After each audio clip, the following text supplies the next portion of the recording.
En tout cas, je l'ai eu hier, il était dépité. Je trouve que la gestion a été mauvaise avec lui. C'est un joueur spécial qui requiert une attention spéciale. Et on n'avait pas forcément besoin de Benzema pour l'Australie, la Tunisie ou le Danemark. C'est un joueur qui te fait franchir un palier et dont on avait besoin pour les matchs à élimination directe. Donc je trouve ça vraiment dommageable. Vous voulez dire qu'on a peut-être trop forcé pour qu'il soit disponible pour le premier match? Il ne fallait pas le pousser. C'est un joueur, la saison dernière, il a joué près de 60 matchs. C'est normal qu'il ressentait une certaine fatigue. Il a 34 ans. Donc je pense qu'il ne fallait pas forcément pousser là pour ce début de...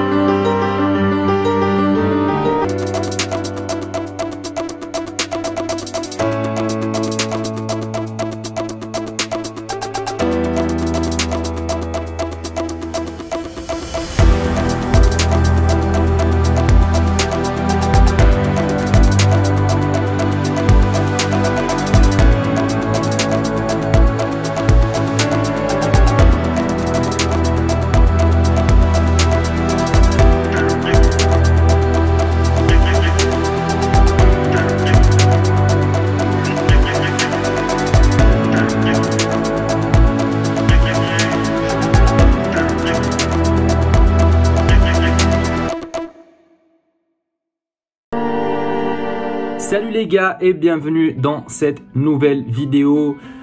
Tout le monde parle de lui, tout le monde le critique, tout le monde a un mot à dire sur lui. Tout ce qui se passe autour de Karim Benzema, c'est de la polémique. Aujourd'hui dans cette vidéo les gars, on va décortiquer ce qui s'est passé autour de l'affaire Karim Benzema, qui est devenue une affaire aussi. Après l'affaire de la sextape de Karim Benzema il y a très longtemps, aujourd'hui il y a une nouvelle affaire autour de Karim Benzema. Celui qui vient tout juste d'annoncer sa retraite internationale avec l'équipe de France. Il y a beaucoup de choses à dire. Il y a beaucoup de choses à dire sur ce qui s'est passé autour de Karim Benzema. J'ai tiré pas mal des informations du célèbre journaliste qui fait des vidéos YouTube, Romain Molina, qui a complètement fait exploser la sphère YouTube avec sa vidéo.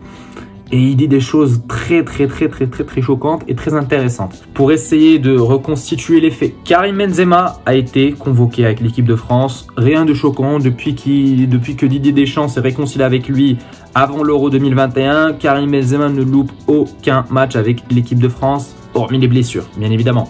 Ce qu'il faut savoir, c'est que Karim Benzema, depuis le début de saison, il enchaîne des blessures.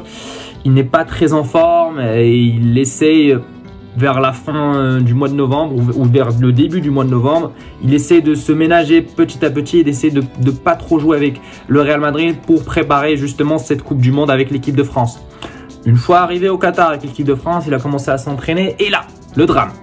Karim Benzema se blesse. Mais il ne se blesse pas, il se blesse à la cuisse, je crois, ou à l'arrière de la cuisse, je crois, aux ischios. Et ce n'est pas vraiment l'endroit où Karim Benzema était blessé depuis le début de la saison. Je crois qu'il était blessé au genou, si je me trompe pas, depuis le début de saison. Donc, Karim Benzema blessé, qu'est-ce qui s'est passé? On a annoncé un forfait et il y a eu un manque de communication comme pas possible de la part de la fédération, de la part de l'entraîneur. On va pas blâmer les joueurs parce que les joueurs n'ont pas leur mot à dire là-dessus. Voilà, les joueurs ils sont convoqués, ils sont là juste pour jouer au football, ils sont pas là pour parler extra football.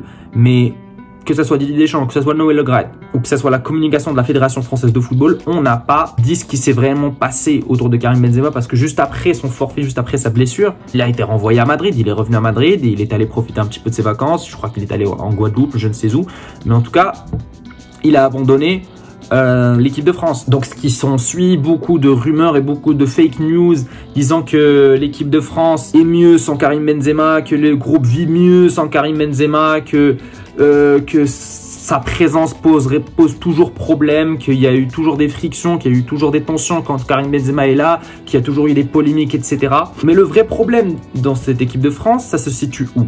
Il faut savoir que tous les joueurs, ou pratiquement la majorité des joueurs de l'équipe de France, n'ont aucune confiance en les compétences du staff médical de cette équipe de France. Il y a eu l'exemple de Mbappé, il y a eu l'exemple de Mike Maignan et là il y a eu l'exemple de Karim Benzema. Et même le staff médical du Real est rentré dans quelques frictions avec le staff médical de l'équipe de France à cause de ce problème de Karim Benzema et même eux ils ne font aucune confiance à ce staff là qui est là depuis très longtemps, qui n'a pas été changé et c'est pas le premier staff médical d'un club qui va rentrer en conflit avec le staff médical de cette équipe de France. Donc déjà là, il y a un problème. Il y a un problème. Donc, à la tête de ce staff-là, il y a Franck Le Gall, médecin. Donc, Franck Le Gall, lui-même, accompagné de son staff ainsi que Didier Deschamps, ont annoncé à Karim Benzema dans sa chambre en concentration de l'équipe de France qu'il va devoir quitter le Qatar.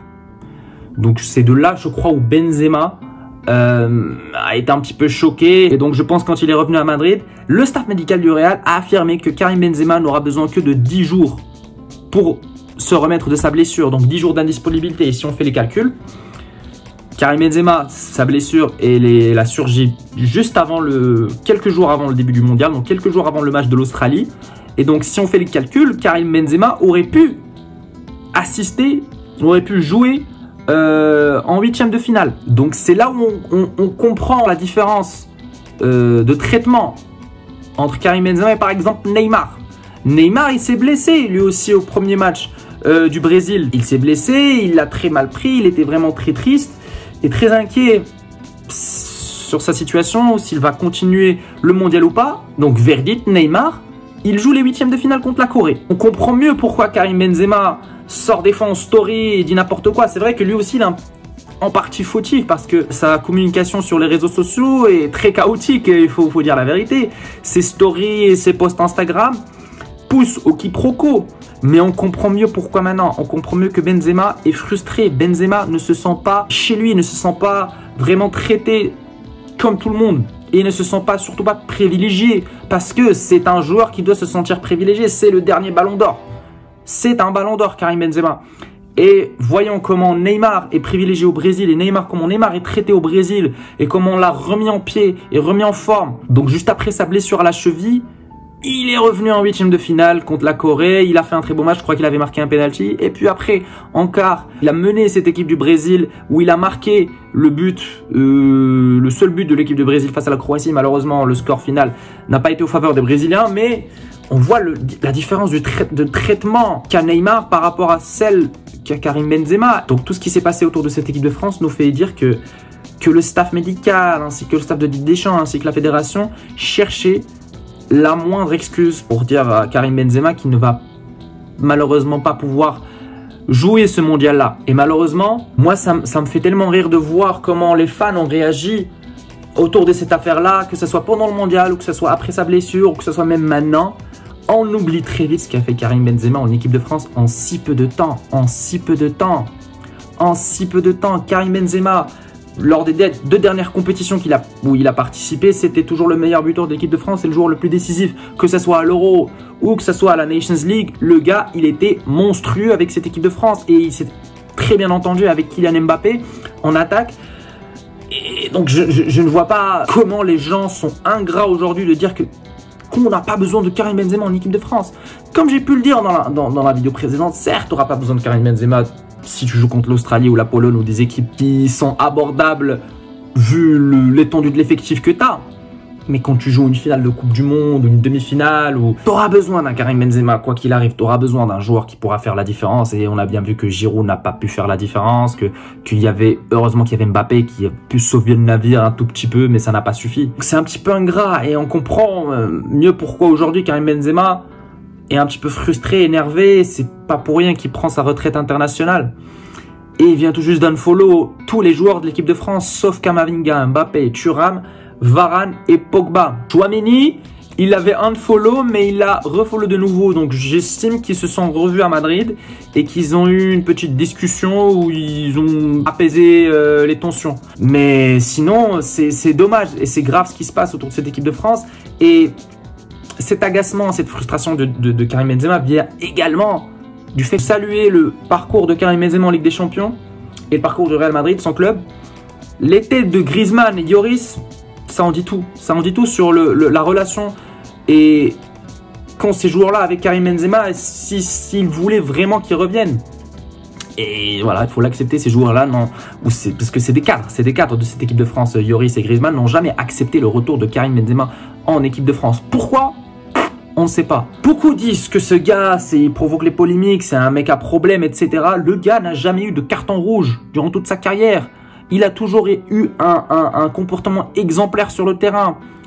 il a toujours été courtois, il a toujours été gentil, il a toujours été respectable, respectueux aussi. Je ne vois pas pourquoi on sort tout le temps cet argument-là que ce mec est un mec à polémique. Qu'est-ce qu'il a fait de mal? Qu'est-ce qu'il a fait de mal? Karim Benzema, il n'a rien fait de mal, c'est juste un mal aimé. Tout simplement, on ne l'a jamais accepté en équipe de France et on ne l'acceptera jamais.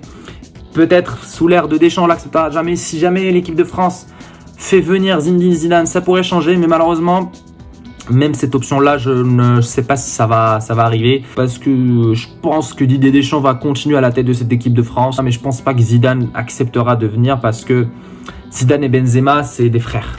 Zidane, c'est le grand frère de Karim Benzema. Et je pense que le fait de voir comment son poulain est traité en équipe de France, ça le déçoit un petit peu et c'est pas pour rien qu'il a refusé l'invitation d'assister à la finale de la Coupe du Monde. Donc les gars, c'était tout pour cette vidéo. J'espère qu'elle vous aura plu, j'espère qu'elle aura éclairé un petit peu ce qui s'est passé, malgré je sais que Romain Molina a tout dit dans sa vidéo, mais j'ai essayé de la faire à ma sauce aussi.